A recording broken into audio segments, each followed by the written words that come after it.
है राहुल, दिल्ली वालों के नसीब में यही लिखा है क्या कि कभी गड्ढे में गिरकर किसी की मौत हो जाती है? आज से ठीक 1.5 साल पहले आपको याद होगा करोलबाग में पानी में करंट आने की वजह से बच्चों की मौत हो गई थी।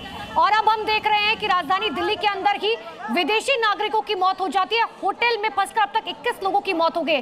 एमसीडी वाले कर क्या रहे हैं?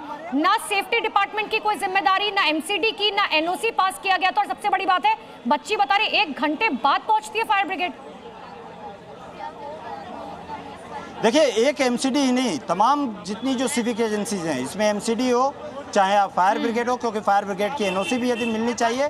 आप यदि किसी एस्टेब्लिशमेंट को बना रहे हैं, मैं सवाल हमेशा एक बात कह रहा हूँ कि 52 मीटर से ऊपर जो है किसी तरीके का जब नक्शा पास किया जाता है, नक्शा पास होने के बाद 52 मीटर की बिल्डिंग यहाँ पर बननी चाहिए, लेकिन 6-6 मंजिली बिल्डिंग यहाँ पे बना दी गई है, बेसमेंट बना दिया गया है, एग्जिट नहीं है, एंट्री नहीं है। एक होटल को हमने दिखाया भी आपको, उस होटल में लिफ्ट था लेकिन सीढ़ी नहीं थी। मैं चश्मदीदों से यहाँ पे बात करते हैं, आप लोग तो बगल में ही रहती हैं। आप लोग नहीं देखा था। आप नहीं देखी? आप थी वहाँ पे? मैं तो अभी आ रही हूँ सर। अच्छा, लाश देखा 40-50 देख लिया। लाश आपने 40-50 में 2 बंदे जिंदा था, ये अपने चल के आया। कैसे आप कह रही हैं ये बात? मैं वहाँ पर सामने खड़ा थी, मैंने उस पार्क के सामने खड़ा थी, जो गेट से लेके आया तो मैंने देखा था 40। कैसे आप कह रही हैं कि मतलब 40-50 लोग? मैं लेके बॉडी लेके आया ना तो मैंने गिनती किया।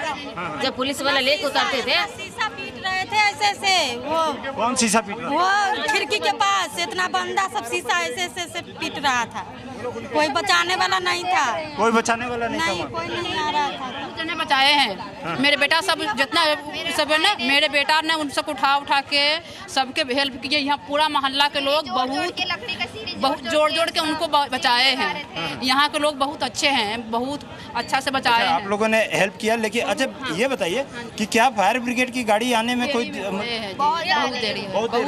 कितनी देर? इतना रो रहे थे ना, सब चिल्ला रहे थे ना। मैं तो उन्हीं को ब्लेम करूंगी, क्योंकि जब थोड़ी सी आग लगी थी ना तो वो आ सकते, उसे बुझा सकते थे, बट उसकी वजह से ये हुआ है, ज्यादा आग उनकी वजह से लगी है। एक बच्चा, उसका पापा उनके बच्चा के ऐसे गोदी में लेके और यहाँ से ऊपर से 4 मंजिल से कूद गए हैं। 4 नहीं, छत पर से कूदा। छत पे से ऊपर से, हाँ, वहाँ से कूद गए हैं।